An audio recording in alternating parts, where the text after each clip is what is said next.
da EJA, segunda fase, sejam bem-vindos a mais uma aula.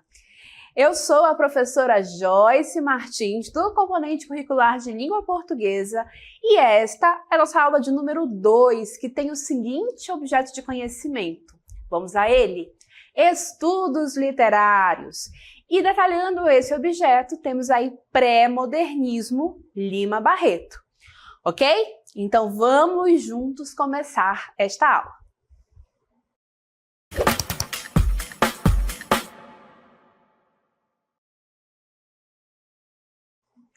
Então, para começarmos a tratar deste objeto de conhecimento e deste detalhamento, nós temos que entender que nós estamos, neste momento, situados em um período, em uma fase, em um momento da nossa literatura, da literatura de língua portuguesa do Brasil, não é? Que ficou conhecido como pré-modernismo. O que isso quer dizer? É um período, uma escola literária? O pré-modernismo foi uma escola literária, professora? Assim como o romantismo ou como o barroco? Não. O pré-modernismo não foi uma escola literária. Primeiro entendimento que tem que existir, tá bom? Então, o que foi o pré-modernismo? Foi um período literário que se situa aproximadamente nas 2 primeiras décadas do século XX. E também nós podemos dizer assim que ali já no final do século XIX já existiam ali evidências desse pré-modernismo, tá bom? E ele vai preceder o movimento modernista de fato, que se inicia aí oficialmente em 1922, né? Então, por isso é pré-modernismo, aquilo que vem antes, aquilo que vem antecipando, não é? Na verdade, o pré-modernismo não corresponde a uma escola literária, mas sim a um confluir de escritores que, não correspondendo a nenhuma das escolas literárias que vocês já conheceram ali, né? A questão do parnasianismo, do realismo, né? Eles não correspondem mais totalmente àquilo, né? Eles vão ter, então, o quê? Uma produção de, próxima cartela, de impacto, apresentando novas vertentes estilísticas e ou temáticas em nossa literatura. Então, entendamos o seguinte, pessoal. O pré-modernismo vai começar a apresentar justamente essas características de autores que não são mais completamente como era lá no realismo, lá no parnasianismo. Porém, não é uma inovação total. Eles vão começar a apresentar alguns pontos ali de novidade.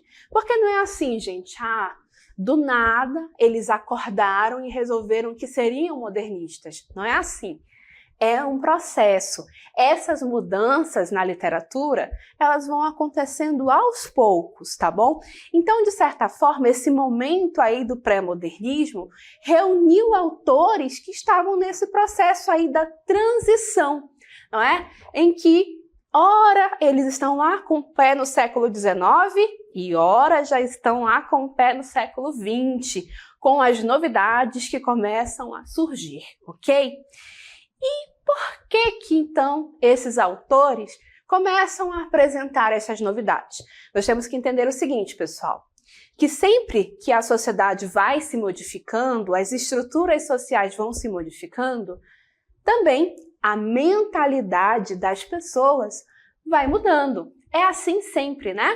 E sempre, então, com a nova mentalidade, as pessoas vão se expressar de uma maneira diferente. Os artistas vão pintar telas diferentes, vão escrever textos, poemas, romances, com temáticas diferentes, não é?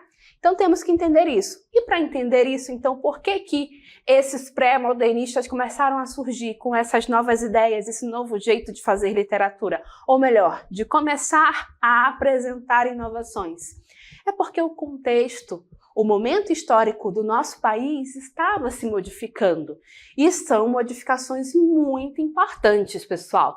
Vamos então aí observar, na verdade, esse contexto que vai estar presente nesse pré-modernismo. Então, notem o seguinte, olha só como são inovações, são transformações sociais realmente muito importantes. Temos aí a abolição da escravatura acontecendo nessa questão aí da transição do século XIX para o século XX, né? Então, seguindo ainda com a cartela no ar, por favor, olhem só. Temos ainda a consolidação da República. Então, vejam, o Brasil era uma monarquia e de repente, ou melhor, né? Então ele se torna uma república. Isso também é uma transformação social muito importante, de grande impacto. E nesse processo aí de se tornar uma república, o Brasil vai vivenciar essa política do café com leite, né? Em que os mandatários do Brasil, ora vinham de São Paulo, ora vinham lá de Minas Gerais, né? Então o café, nesse nome aí, representa o estado de São Paulo e o leite representa o estado de Minas Gerais. Então, essa política do café com leite vai estar presente aí justamente nesses primeiros momentos da República Nacional, tá bom? Da nossa República Brasileira. E olhando aqui para a nossa região norte, aqui no norte do nosso país, é o momento em que aqui na região norte estão vivenciando o ciclo da borracha, né? O período áureo da borracha, certo? Então, é nesse contexto aí que esses autores do pré-modernismo vão estar criando as suas obras, vão estar elaborando aí essas obras, esses textos. Então, por isso é que eles já começam a apresentar itens de inovação, porque temos uma sociedade brasileira em grande transformação, ok? Então, dito isso, vamos agora avançar e observar qual será o autor que nós vamos tratar nesta aula. Olhem só, está aqui ao meu lado o nosso escritor aqui selecionado é Lima Barreto, que viveu aí entre os anos de 1881 e 1922. E ele teve uma produção literária muito vasta, ele escreveu bastante, né? Teve produções em diferentes gêneros. E o que foi que ele escreveu? Né? O que ele escreveu? Quando que ele escreveu? Qual era o conteúdo das obras deste autor, do pré-modernismo, do Lima Barreto? Então, olhem só, na próxima cartela nós temos justamente essa informação. Vamos lá, então? Olhem só. Lima Barreto foi um intelectual que no início do século XX, então lembra, né? Ali a transição do século XIX para o século XX, é aí que nós estamos, né? Cedeu sua voz às minorias. Então, é isso que vai começar a aparecer nas obras deste autor, tá? Além de um grande personagem das ruas do Rio de Janeiro, suas obras sintetizavam a arena da vida na rua, fotografando a pluralidade do povo carioca. Portanto, a partir de um projeto artístico compromissado com a ética, ou seja, com a denúncia social, o escritor cria personagens das variadas esferas da vida de forma caricata. Então, eis aí justamente um ponto extremamente importante da obra deste autor, que vai ser justamente o fato de trazer personagens de diferentes ambientes, de diferentes lugares da vida social, então de diferentes esferas da sociedade. Porque até então, em geral, os romances da literatura costumavam apresentar personagens das classes sociais mais altas. Então, eis que as obras de Lima Barreto começam a apresentar pessoas de diferentes esferas sociais, de diferentes camadas da sociedade. E isso é sim uma inovação, não é? No caso, ele vai explorar a sociedade carioca, porque era essa a sociedade que ele vivenciava. Temos que lembrar que estamos aí no início do século XX, né? Não temos internet, não temos televisão, não é? Então, obviamente, ele vai se dedicar sim ao contexto que ele vivenciava, mas trazendo personagens que até então não costumavam aparecer nos romances, nos textos literários, e trazendo esses personagens com um papel de importância dentro da obra, ok? Então, eis aí a inovação que este autor começa a propor, e por isso é que ele vai, então, ser enquadrado dentro deste pré-modernismo, ok? E aí, sabendo disso, então, entendendo que ele escreve sobre isso, temos uma pergunta a fazer a vocês. Isto mesmo. A pergunta é: o que é ser nacionalista? Pensem sobre isso. E junto com essa pergunta, nós trouxemos aqui esta imagem, em que essa imagem, na verdade, focaliza aí pessoas que estão uniformizados com a camisa, né, da Seleção Brasileira de Futebol, né? Estão aí com os seus rostos pintados, não é? Em sinal de alegria, mostrando apoio a este time de futebol. Por que nós trouxemos essa imagem? Porque, em geral, né, durante muito tempo, a ideia de ser nacionalista para muitas pessoas, né, do Brasil era justamente esse momento de torcer pela Seleção Brasileira de Futebol, e aí cantava-se o hino, vestia-se com as cores, né, da camisa, do uniforme da seleção, né, que são também as cores da bandeira do Brasil, e ficava-se aí com essa alegria, com esse ânimo e o orgulho de ser brasileiro, correto? Certamente, em algum momento, você também se identificou com esse sentimento, né? De associar o nacionalismo a uma situação como essa aqui dos torcedores, que nesse caso estavam em um estádio, mas sabemos que, por exemplo, em épocas de Copa do Mundo de Futebol, né, esse sentimento se espalha pelo Brasil e nós encontramos torcidas aos diferentes cantos do nosso país, correto? E por que nós fazemos essa pergunta do nacionalismo para vocês, do que é ser nacionalista? Justamente para apresentar a vocês um personagem extremamente marcante do Lima Barreto, que tem como uma das suas principais características do personagem, tá, gente? A questão do nacionalismo. Esse personagem se chama Policarpo Quaresma e ele vai ser apresentado, vai ser o personagem principal do romance Triste Fim de Policarpo Quaresma, tá? Então, a partir deste ponto desta aula, nós vamos começar a comentar sobre este romance Triste Fim de Policarpo Quaresma e nós vamos lembrar o seguinte, que este personagem é nacionalista e que ele foi escrito por Lima Barreto, que trouxe sim as pessoas de diferentes classes sociais para dentro dos seus romances, mas que também buscou retratá-las de maneira caricata, irônica e, de alguma forma, criticando a sociedade daquela época. Que época? O início do século XX, tá bom assim? Então nós vamos ler alguns trechos deste romance, para que vocês observem e conheçam um pouquinho sobre esta pessoa que era tão nacionalista, mas nacionalista de um jeito diferente deste aqui, que nós tivemos mais contato, porque Policarpo Quaresma amava o Brasil de uma maneira que poucas pessoas apresentaram este amor. Ele conhecia o Brasil profundamente, não é? Então vamos lá? Vamos a um trecho deste romance que fala um pouquinho deste personagem, o Policarpo Quaresma. Me acompanhem nesta leitura. Olhem aí.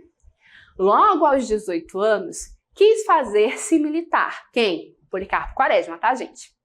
Mas a Junta de Saúde julgou-o incapaz. Desgostou-se. Sofreu, mas não maldisse a pátria.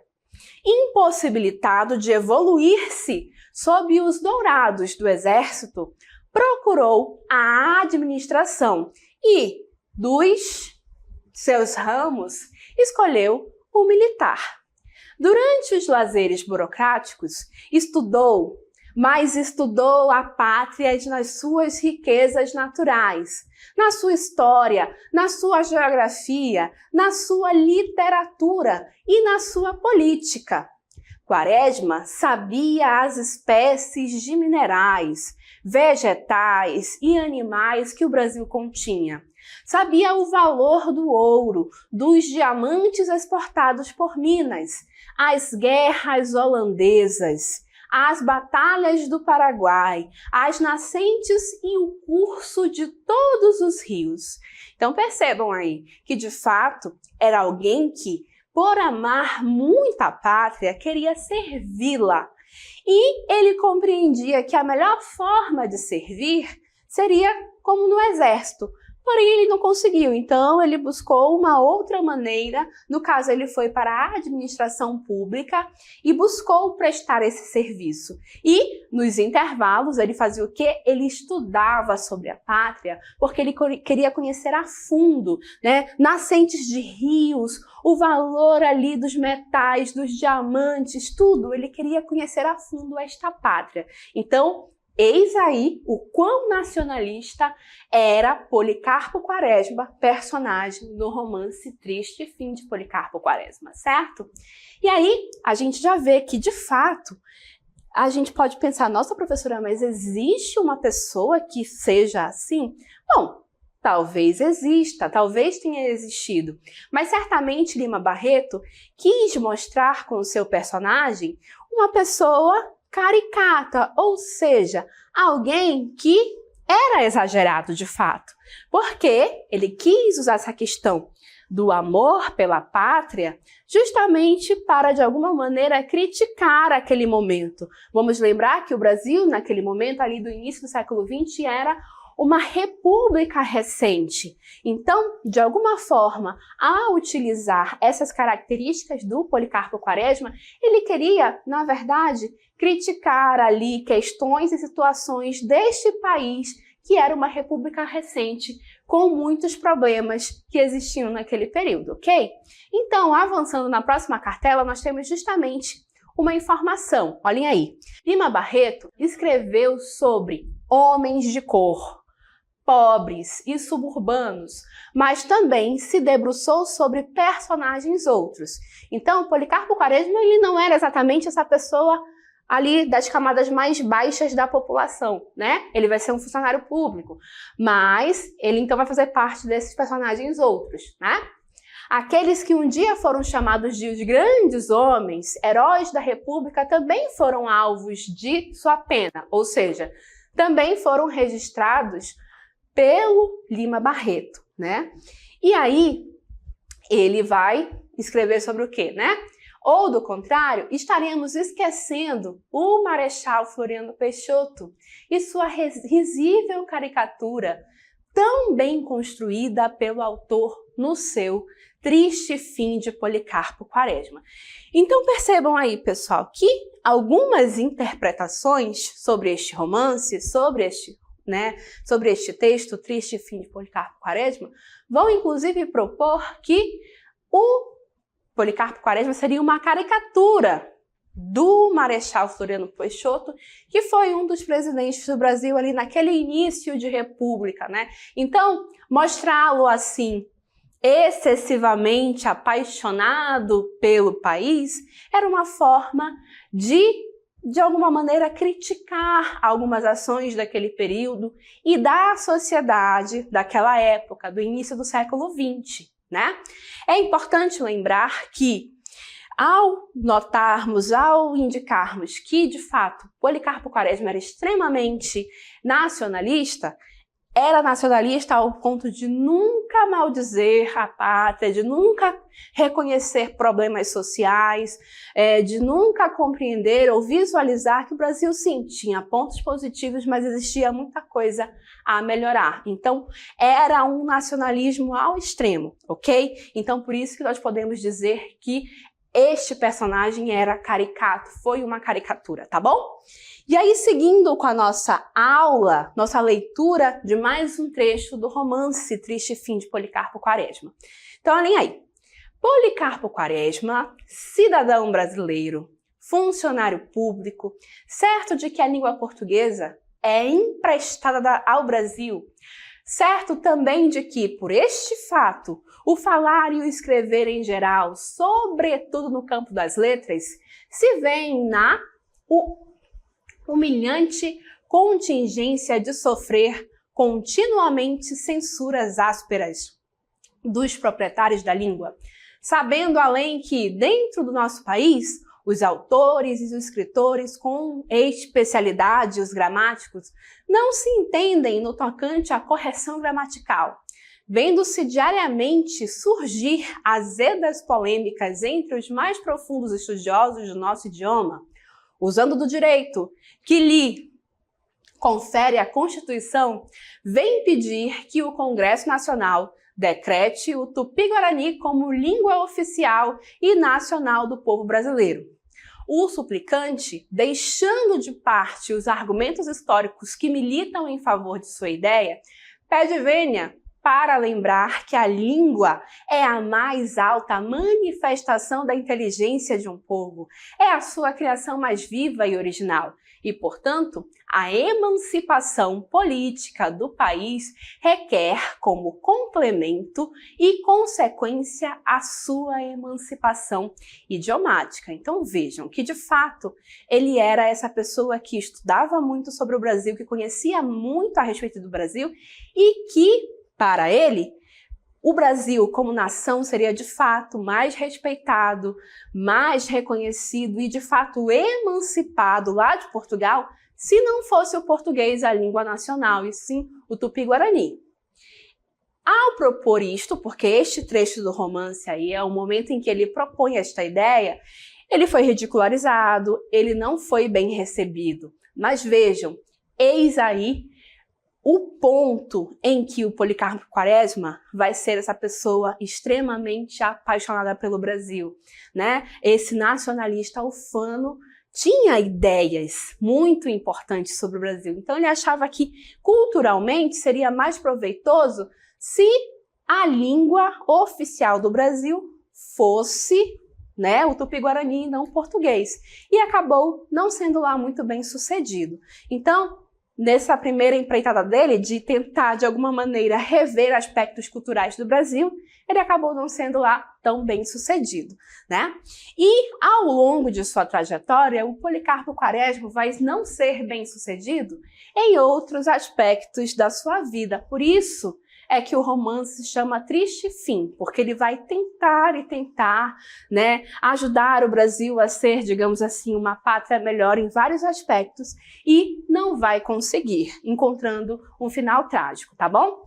E aí, então, qual é, na verdade, o percurso narrativo deste romance? Vamos lá, então, observar o seguinte, que, coloca na tela, por favor, o primeiro ponto, então, é justamente o estudo do Brasil e a proposta de adoção do Tupi-Guarani, né? Que é esse ponto que nós acabamos de apresentar a vocês, né? Na primeira leitura nós vimos o quão apaixonado e conhecedor do Brasil era o Policarpo Quaresma, né? Então eis aí o estudo do Brasil, e também a sua proposição de adoção do Tupi-Guarani, que não foi bem sucedida, correto? Após isso, ele vai então se mudar para um sítio que se chama Sossego. E lá ele vai buscar, então, desenvolver e ser um agricultor. Mas, por vários problemas, como, por exemplo, o pouco conhecimento de agricultura, a falta de estrutura para escoar a sua produção, né? Enfim, vários problemas contextuais vão fazer com que ele não seja bem sucedido nessa empreitada da agricultura. Então, mais um ponto no qual ele não vai conseguir ser bem sucedido, além também de que ele foi, as plantações dele foram atacadas por formiga, né? Então, vejam, ele tentou a cultura, não conseguiu ajudar o Brasil culturalmente. Também não vai conseguir ajudar na agricultura, na parte agrícola, né? E após, então, não conseguir lá na Fazenda Sossego, no sítio Sossego, né? O que ele vai fazer? Ele vai, então, buscar o serviço militar novamente, né? Ele vai lutar contra a revolta armada. A revolta armada realmente existiu, pessoal, ali nos primeiros anos do Brasil República. Vamos nos lembrar, né? Primeiros anos, ainda existiam pessoas que não aceitavam o Brasil como república, preferiam a monarquia. Então houve ali alguns conflitos, um deles foi a revolta armada. E aí lembre-se, né, que o Policarpo, ele ama o Brasil. Então, se a revolta armada de alguma maneira ameaça a estabilidade do Brasil, o que ele vai fazer? Ele vai tentar ajudar o Brasil nesse ponto aí, no ponto militar, e ele também não vai ser assim tão bem sucedido. Então vejam que eis aí porque de fato é entendido como um processo de caricatura, né? Porque ele vai tentar ajudar o Brasil, transformar o Brasil em vários aspectos e não vai conseguir, então por isso que o seu fim é triste. Para alguém que é tão apaixonado pela sua nação, né, de maneira ufana, ou seja, não enxerga defeitos, isso é realmente muito triste, correto? E aí, um outro ponto importante, né, que é abordado e que é ponto de inovação para este romance Triste Fim de Policarpo Quaresma, é a questão da adoção de um jeito de escrever e de narrar que se aproxima da forma como os brasileiros, ali da região do Rio de Janeiro, usam a língua portuguesa, ok? Então vamos observar aí, vamos lá? Olhem só, né? Então é a outra característica importante e ponto de inovação. Lembra, né? Os pré-modernistas começam a trazer inovações. Então, em Lima Barreto, além de personagens de diferentes classes sociais que vão criticar diferentes aspectos da sociedade, vamos ter também essa adoção dessa língua que é mais próxima do jeito de falar. Então, por isso, linguagem oral, né? Temos um outro trecho aí para leitura, então me acompanhe nesta leitura. Quando entrou em casa, naquele dia, foi a irmã quem abriu a porta, perguntando: janta já? Esse jeito, janta já, né? Normalmente não se escreveria assim, mas se falava dessa forma, então este autor quis registrar essa forma de falar destes brasileiros deste período. Eis aí a inovação, né? Ainda não, espere um pouco, o Ricardo que vem jantar hoje conosco. Policarpo, você precisa tomar juízo. Um homem de idade, com posição respeitável como você, é andar metido com esse seresteiro? Um quase capadócio não é bonito, né? Então vejam, andar metido que também seria uma expressão daquela época. Então vejam, que por que o nosso Lima Barreto é considerado aí esse pré-modernista, Que pontos de inovação ele traz? Justamente, olhem só, buscar empregar a língua brasileira a língua portuguesa da forma como utilizada no Brasil, né? Ali, dos brasileiros dessa época, do início do século XX, residentes no Rio de Janeiro, incorporar isso na narração, trazer personagens de diferentes classes sociais, eis aí a inovação que ele propunha. E professora, ele só escreveu este romance? Não, este é um dos romances mais lembrados, mais citados, mas como eu disse para vocês no início desta aula, ele fez uma produção literária muito ampla, muito abrangente. Então, olhem só, confiram comigo aí outras obras de Lima Barreto, temos os títulos, vamos lá então? Olhem aí, né? Então temos Recordações do Escrivão Isaías Caminha, Triste Fim de Policarpo Quaresma, Numa e a Ninfa, Clara dos Anjos, e aí percebam que muita coisa que foi publicada, muitos escritos dele foram publicados após a sua morte, né? Então, tanto existiu uma edição dele ainda em vida, como também edições após a morte, né? Como é o caso de Clara dos Anjos. Além desses romances, ele também escreveu novelas, né? Então, O Subterrâneo do Morro do Castelo, As Aventuras de Dr. Bogoloff, Vida e Morte de M.J. Gonzaga de Sá, Cemitério dos Vivos, né? Que, além de ser publicado póstumo, é considerado inacabado. No teatro, ele escreveu também peças de teatro, vamos avançar. Casa de Poetas e Os Negros são exemplos dessa produção sobre peças de teatro que ele escreveu. E também coletâneas de contos, Histórias e Sonhos, Outras Histórias, Contos Argelinos, O Homem que Sabia Javanês, entre tantos outros. E, por fim, ele também escreveu crônicas, né? E temos aí as coletâneas de crônicas, pode avançar, né? Bagatelas, Os Brusundangas, Feiras e Mafuais, Marginália, Vida Urbana, Coisa de Reino de Jambon e Impressões de Leitura. Então vejam que, de fato, ele produziu muita coisa e foi um desses autores tão representativos do pré-modernismo, ok, pessoal? E assim, nós encerramos esta aula sobre Lima Barreto.